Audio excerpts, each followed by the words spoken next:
दोस्तों नमस्कार, मैं हूं संजय अग्रवाल और आप देख रहे हैं एसीसी न्यूज़ टुडे।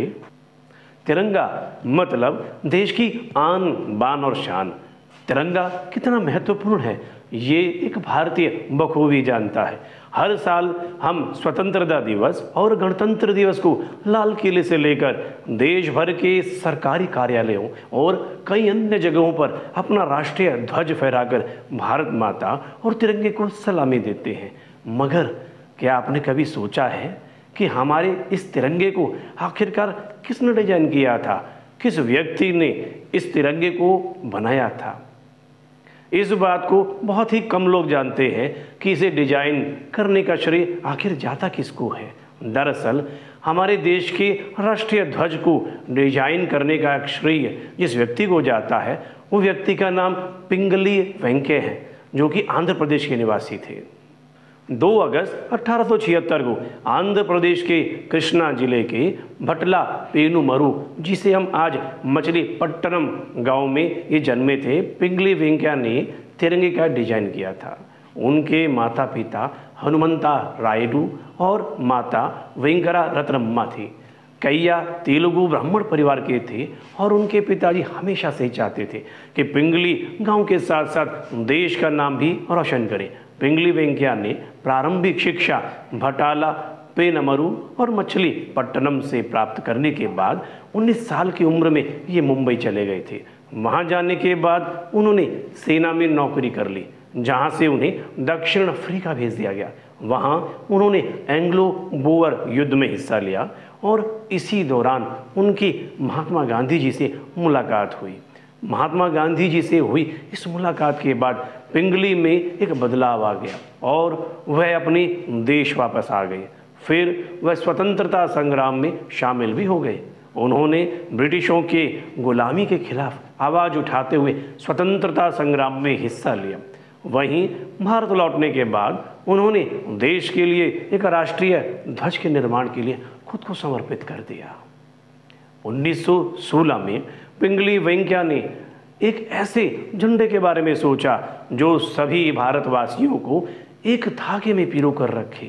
उनकी इस पहल को एस.बी. बोमांजी और उमर सोमानी जी का साथ मिला और इन तीनों ने मिलकर एक नेशनल फ्लैग मिशन की स्थापना की। पिंगली वेंकैया ने साल 1916 से 1921 तक लगभग करीब 30 देशों के राष्ट्रीय ध्वज का अध्ययन किया, जिसके बाद उन्होंने 31 मार्च 1921 को भारत का राष्ट्रीय ध्वज डिजाइन कर डाला। उस समय के तिरंगे और आज के तिरंगे में थोड़ा सा फर्क है। तब तिरंगे में लाल, हरा और सफ़ेद रंग हुआ करता था, वहीं चरखे के चिन्ह को इसमें स्थान दिया गया था। लेकिन 1931 में एक प्रस्ताव पारित होने के बाद लाल रंग को हटाकर उसकी जगह केसरिया रंग को कर दिया गया। 1931 में कांग्रेस ने कराची के अखिल भारतीय सम्मेलन में केसरिया, सफ़ेद और हरे इन 3 रंगों से बने ध्वज को सर्वसम्मति से स्वीकार किया। भारत को आज़ादी मिलने से पहले संविधान सभा में जून 1947 में राजेंद्र प्रसाद जी की अध्यक्षता वाली समिति को भारत के राष्ट्रीय ध्वज की परिकल्पना प्रस्तुत करने की जिम्मेदारी दी।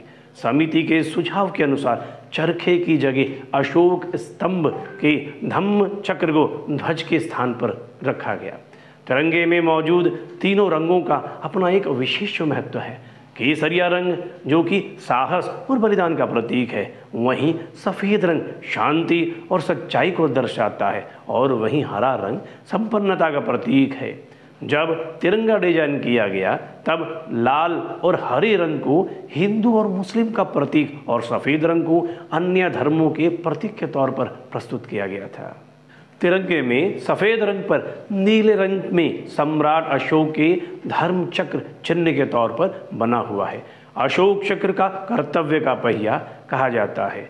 देश को तिरंगा देने वाले पिंगली की मौत बेहद ही गरीबी में हुई। बताया जाता है कि इस देश के राष्ट्रीय ध्वज की परिकल्पना को हकीकत बनाने वाले पिंगली के जीवन का आखिरी दौर झोपड़ी में गुजरा।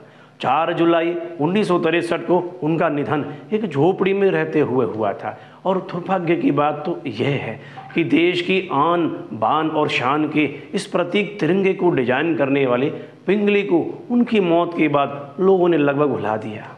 उनके निधन के 46 साल बाद अर्थात 2009 में पहली बार उनके नाम पर एक डाक टिकट जारी करके उनको सम्मान दिया गया था, जिसके बाद लोगों को यह पता चला कि यह भारत का तिरंगा आखिरकार डिजाइन किसने किया था। वो पिंगली वेंकैया ही थे।